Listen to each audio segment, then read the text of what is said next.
Hey, what's up, guys? This is Brian Altano. I'm here with Jose Otero. What's going on, Brian? What's up with you? We're playing Hyrule Warriors. That's right. What are we looking at in Hyrule Warriors? Specifically today, it is the Twilight Princess Pack DLC. Yes. Now, Hyrule Warriors, if you got into this game, this is a gift that keeps giving. Apparently. I never seen a Nintendo game get post-updated with so much new content as much as this one has. You wouldn't have expected it for a spin-off game. Definitely not. I didn't think so. So now the Twilight Princess Pack, it lets you, it's $7.99. It allows you to play as Midna in her true form and use the Mirror of Twilight, which was a cool weapon. Yes. I'm using an upgraded one that we got from an amiibo earlier. If you saw that on a different video, that's just right. heads up. Yoshi gave that to you. Possibly. I think it was Yoshi. Actually. There it is. Yeah, look at that mirror. All right. So Oh, wow. I like how you're... So I've never played as Midna. So this is going to be a first for us both. Anyway, you keep reading that. Yeah, she's very... Wow, man. She brings in a lot of cool sort of the elemental weapons from Twilight Princess. A lot of that art design that came in, those huge hands, the outlines. It's almost a cel-shaded sort of look. It also allows you to use the Copy Rod weapon when you play as Zelda specifically. There's a new adventure mode map and new costumes for Link and Zelda, which we presume are Twilight Princess themed. Okay. All right. Yeah, and Link's outfit is super strange. Ooh, hang on. I got to get away from him. Let's see what her attack is with this guy. Oh, nothing. He just gets to die. Wow. No, yeah, it's weird because I have never used her before. I don't remember a lot of Twilight Princess. That game's kind of escaped me over time. Interesting. Or I only have a bad habit of remembering the boring parts. When that game, in fact, had a lot more going on, I would be willing to say, like, I don't know if I've admitted that before, but I'm saying it now. Yeah. I actually always thought that I wish there was a version of Twilight Princess I could play that would just let me skip the first 3 or 4 hours, or maybe just a version that would let me play a bunch of the dungeons over again. Because I know a huge amount of the temples in that game were brilliant. The one where you're using dual hook shots, for example, is incredible. Yeah, that one was super cool. There's basically no floor for the entire stage, and my palms were sweaty playing it. And Midna was one of the cooler characters in the game, and I do like a lot of this. Dude, there's a cannon that came out of the ground. Yeah, it's really cool, and her whole attack style is very interesting. It's got a lot of like moxie. Yeah, it's got a lot of moxie. She's not as aggressively. I was gonna say she's hands off, but she's literally only giant hands. So, but there's a lot of like sort of elements and magical power stuff that you see her doing is very cool. Wow. Damn. Nice. I'm feeling it. This is pretty cool. Yeah. So very powerful character. Definitely, if you've been playing Hyrule Warriors, and this is another reason to keep playing. We mentioned in another video that this might be the hardest Nintendo game ever made to 100%.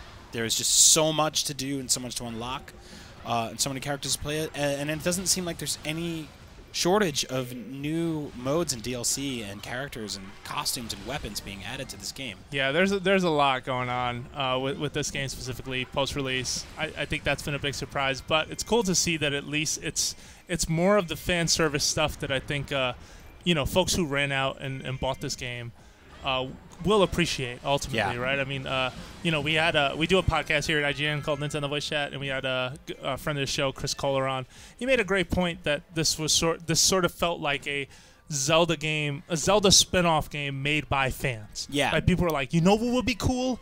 Twilight Midna pulling a sack out of a treasure chest, and you getting a weapon for it. And ultimately, it's cool to see that. I'm gonna back out so we can show off one more costume. Sure. And then we're gonna call it there. So who would you rather see? Zelda let's take Link? a look at Link. Okay. Let's see what he's got. You mentioned his costume's strange. His costume is very. So you got my interest peaked. I piqued your interest with that. Okay, cool. So let's go back to free mode.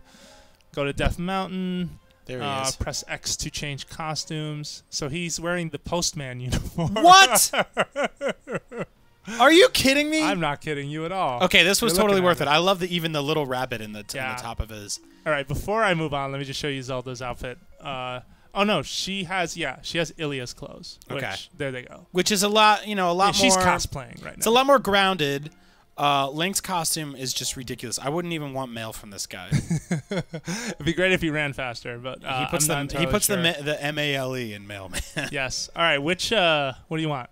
What weapon? We've seen the spinner in another. Let's check out video. the Master Sword. Okay. That's always a classic. Yeah, why not? And I've never seen a half-nude mailman wield it. So yeah, it's definitely a change for the series. It has come a long way. I mean, what is the dress code requirement for a mailman in Hyrule Warriors? Is it basically just wake up and roll out of bed? As long as people, As long as people get their mail, it doesn't matter. Yeah, they kind of don't care. Oh, let's skip cutscenes because we don't need to make you sit through that. And here we go. Look at this. All right, it's unbelievable. This is him. You know, it's basically same run speed. I mean, it doesn't seem like it's that much of a difference.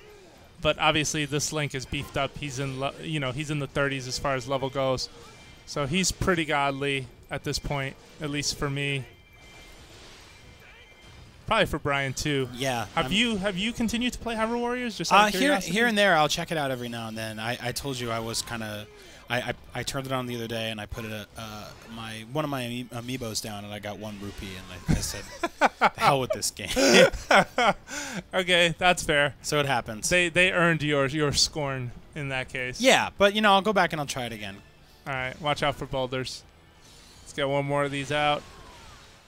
It's weird. I'm not even phased at how ridiculous all of this is. I think that's kind of what this game really excelled at. It's this giant mixtape of Zelda ideas and everything we've seen in the franchise. So even this is just sort of like, yeah, why not?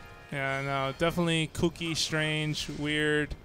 I could think of a lot of words to describe it. Yep.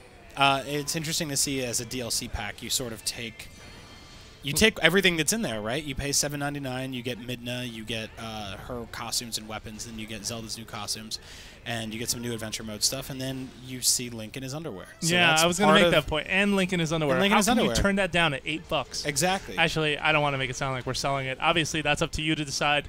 But at least know that you are getting more fan service in a game that is pretty much all about its fan service for the most part. So I'm going to kill this keep boss, and we're going to get out of here. But... oh, well, I picked a bad time for that because everyone's dead, but let's kill that anyway. Well, there you have it, folks. What's it called again? The Twilight Princess pack? That's right. All right. This is available for Hyrule Warriors. It is on the eShop. It is something that if you are a fan of this game, you will find some interesting stuff. And for more Hyrule Warriors and Nintendo coverage, Brian, where can they keep it? Link, put some clothes on. Keep it locked right here at IGN.